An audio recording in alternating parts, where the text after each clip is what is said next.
Greek ചിന്തയനുസരിച്ച് ഒരാൾ മരിച്ച് അങ്ങേ ലോകത്തിലേക്ക് യാത്രയാകും മുമ്പ് ഈ ലോകത്തിൻ്റെ അതിർത്തിയിലെ ലിത്തെ എന്ന പുഴയിൽ ആത്മാവ് മുങ്ങിത്താഴുന്നു.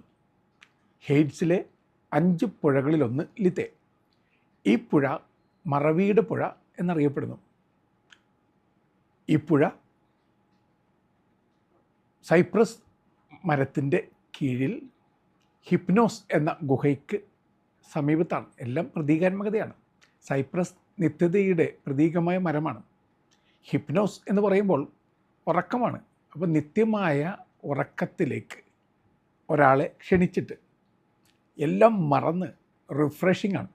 പിന്നെ ഒരു പുതിയ സ്റ്റാർട്ടാണ്. നിത്യതയുടെ ലോകത്തിലേക്ക് ഒരാൾ ചുവട് വെക്കുകയാണ്. വെർജിൽ എനീഡ് എന്ന മഹാഗ്രന്ഥത്തിൽ എഴുതുന്നുണ്ട്, ഇതൊരു ബ്ലെസ്സിങ് ആണ്.